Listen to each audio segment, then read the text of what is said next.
Assalamualaikum warahmatullahi wabarakatuh. Salam, Om Swastiastu, nama budaya, salam kebajikan bagi kita semua. Perkenalkan, nama saya Putra Melia dengan NIM 220901601016 dari Prodi Akuntansi Terapan kelas A. Baik, pada kesempatan kali ini saya akan membuat atau sedikit menjelaskan mengenai materi pengujian hipotesis komparatif sampel besar sebagai pemenuhan UTS dengan dosen pengampu Ibu Nur Asia, SPD, MPD. Sebelum masuk ke topik pembahasan kita, sedikit saya jelaskan apa sih pengujian hipotesis komparatif sampel besar itu. Seperti ketahui bahwa pengertian hipotesis komparatif sendiri itu adalah dugaan dari perbandingan nilai dua sampel atau lebih, termasuk salah satu dari banyaknya macam hipotesis yang ada. Jadi, dapat disimpulkan bahwa pengujian hipotesis itu merupakan prosedur yang didasarkan pada bukti sampel yang dipakai untuk menentukan apakah hipotesis merupakan satu pernyataan yang wajar dan oleh karenanya tidak ditolak atau hipotesis tersebut tidak wajar oleh karena itu harus ditolak. Langsung saja kita masuk ke topik pembahasan kita.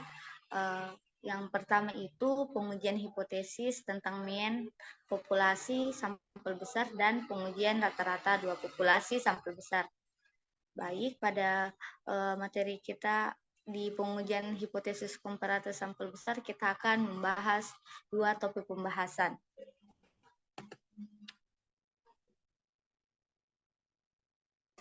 Yang pertama, pengujian hipotesis tentang mean populasi sampel besar.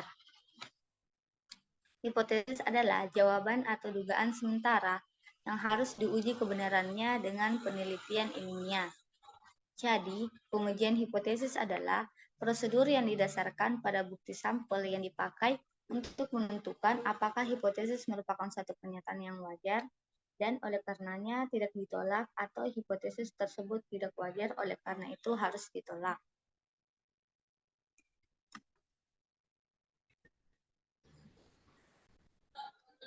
Salah satu jenis pengujian sampel ingin mengetahui apakah nilai rata-rata yang dilaporkan oleh suatu lembaga cukup masuk akal untuk melakukan pengujian demikian. Suatu sampel acak diambil dari populasi, diisyaratkan bahwa sampelnya cukup besar, sampel berukuran 30 atau lebih umumnya dianggap sebagai sampel besar. Namun perlu dicatat bahwa apabila peneliti mengetahui bahwa populasi berdistribusi normal, berapapun ukuran sampel dapat digunakan. Untuk melakukan pengujian hipotesis, kita memerlukan langkah-langkah sebagai berikut. Yang pertama itu merumuskan hipotesis. Yang kedua itu menentukan taraf nyata. Yang ketiga itu menentukan uji statistik. Yang keempat itu menentukan daerah keputusan. Dan yang terakhir atau yang kelima adalah mengambil keputusan. Merumuskan hipotesis. Untuk merumuskan hipotesis, kita di sini menggunakan H0 atau biasa kita sebut sebagai pernyataan yang akan kita uji. Jadi, semisal H0-nya itu rata-rata nilai akhir mahasiswa statistik kelas A minimal 80. Jadi, H0 ini merupakan pernyataan tentang populasi. Kemudian yang kita rumuskan itu H0 yang akan kita uji. Kemudian setelah kita mendapatkan H0, kita menentukan H alternatif atau kita menyebutkan H1. Itu adalah pernyataan yang diterima jika H0 ditolak. Jadi di sini H1 ini merupakan pernyataan alternatif apabila H0 kita ditolak.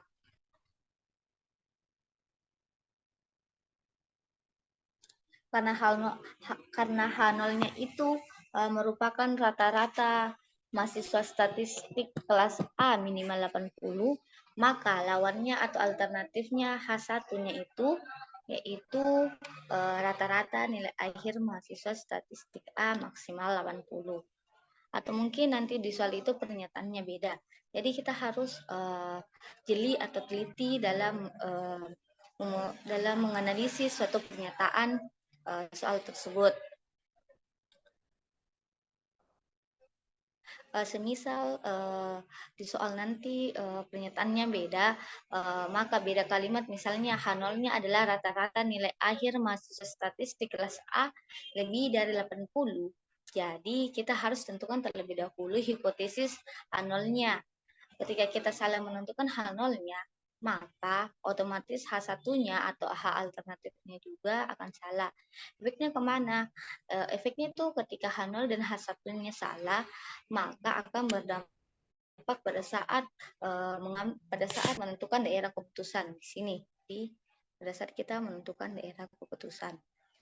Begitu juga ketika H0 atau HI-nya atau H alternatifnya salah, maka akan berdampak pada saat kita menentukan mengambil keputusan. Maka dari itu kita harus perhatikan terlebih dahulu kalimat atau pernyataan yang akan diuji atau perumusan hipotesisnya seperti apa. Ketika langkah pertama yaitu merumuskan hipotesisnya salah, maka langkah keempat menentukan daerah keputusannya, dan kelima juga otomatis akan salah karena langkah keempat dan langkah kelima ini bergantung pada langkah pertama atau pada langkah merumuskan hipotesis. Kemudian di menentukan taraf nyata. Adapun taraf nyatanya itu di sini kita misalkan ya, tarif nilai nyatanya atau alfanya itu sama dengan 5%. Jika taraf alfanya semakin kecil, maka semakin baik. Alfa itu menunjukkan tingkat kesalahan atau tingkat toleransinya.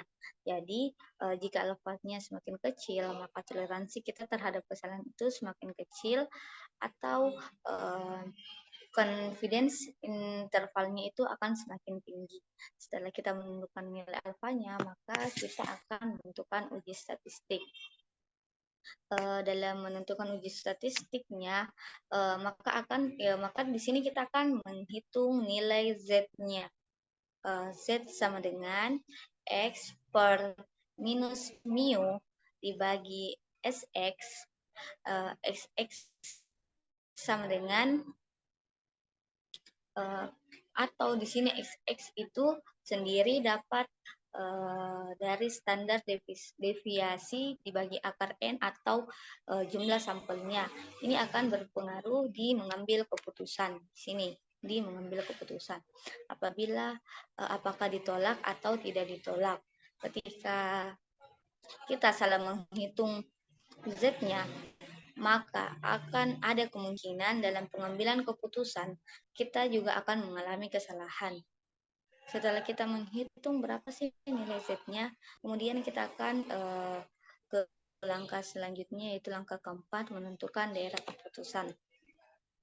Seperti yang kita ketahui bahwa taraf nyatanya itu atau alfanya itu sama dengan 5%.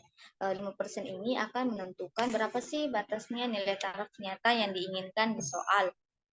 Setelah menentukan daerah keputusan sudah diketahui 5%, maka kita bisa mengambil keputusan apakah nilai Z ini berada di H0, itu ditolak atau tidak ditolak.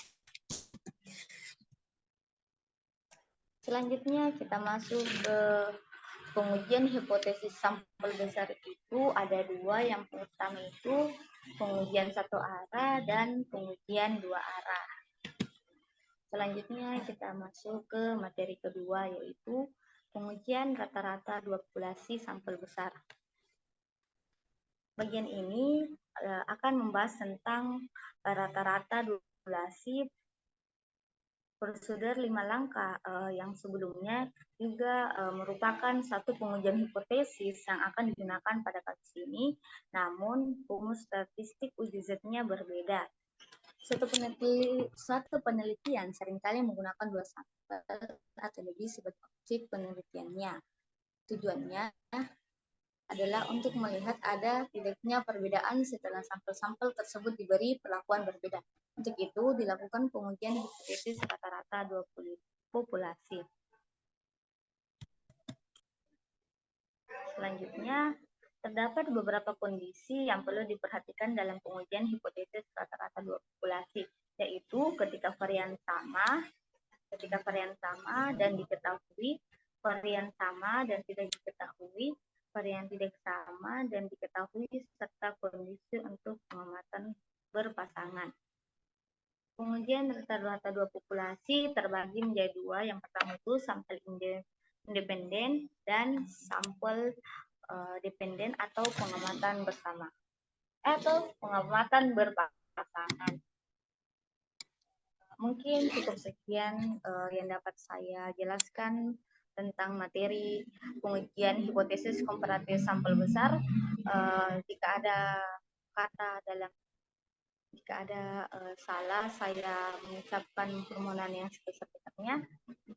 Terima kasih. Assalamualaikum warahmatullahi wabarakatuh.